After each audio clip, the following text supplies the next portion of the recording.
All right, hey guys, remember, so we're reading the Endling, the last, right? And we're still in part one. The end begins, and we're starting chapter 4.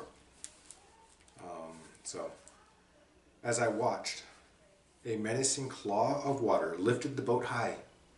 It hurled the tiny craft and its tinier occupant toward the looming cliff. I held my breath. I didn't want to watch.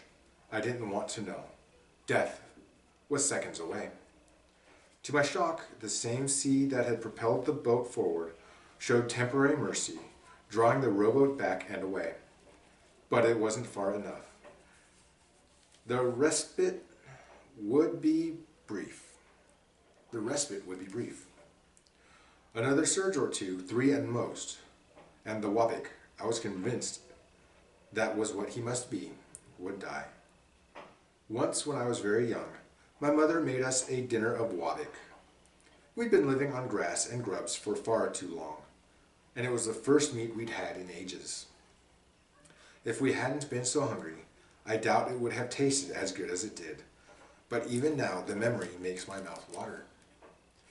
Still, despite the fact that Wabik can make an unsatisfying but healthy addition to a dull diet, I wasn't thinking about eating him. I didn't wish his death. Truth be told, I was a feeble and soft-hearted hunter. In fact, I'd never actually killed anything except a few bugs.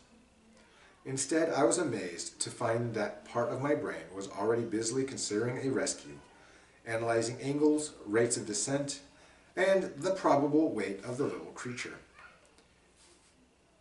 Even as I was calculating, the Wabik looked up at me, desperate, his mouth opening and moving. I heard a faint help. Or maybe I only imagined the sound, but there was no imagination needed to see the fear, the frantically waving paws. I can't, I said, and my words flew back at me like wind-blown leaves. I could use my glissairs, the thin extensions of our coats that we use for brief glides. Maybe, with incredibly lucky timing, I could actually manage to snatch the Wabik. But short of a miracle, I'd never be able to carry him. Not far anyway. Just a few yards. Just enough to... The ocean sucked back, uncovering a narrow strip of sand in a cleft between rocks. No, the timing would be impossible. The Wabik looked at me, speaking unheard words. He was begging for life.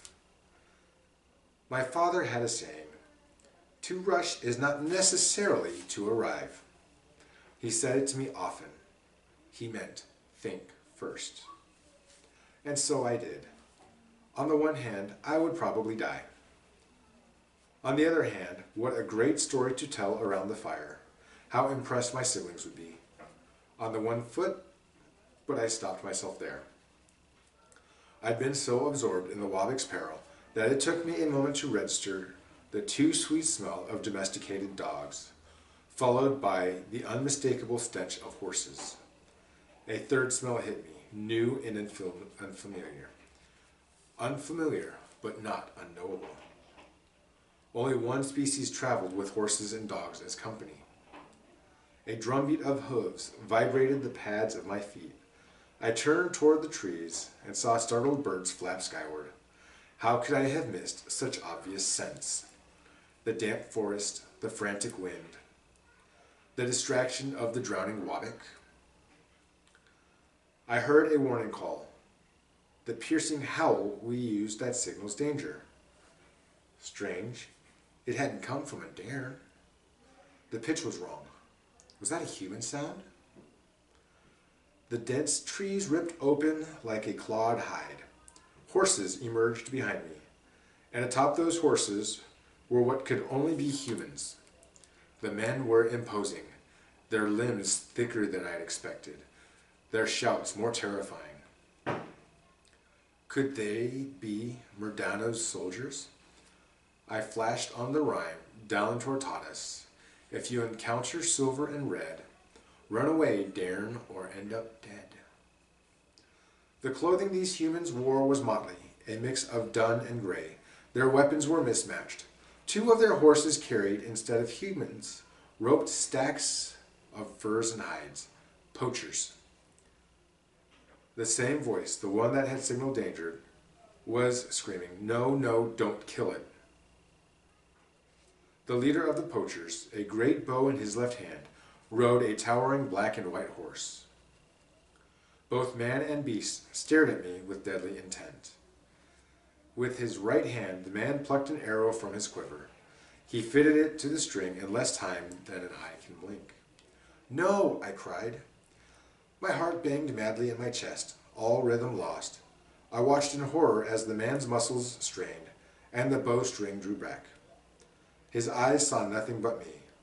I saw nothing but the glittering arrowhead, the fingers that released, the string that snapped, and then I leapt.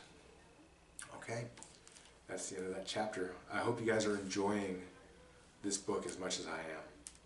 I'm sorry I'm not there with you, but I will talk to you really soon. I love you.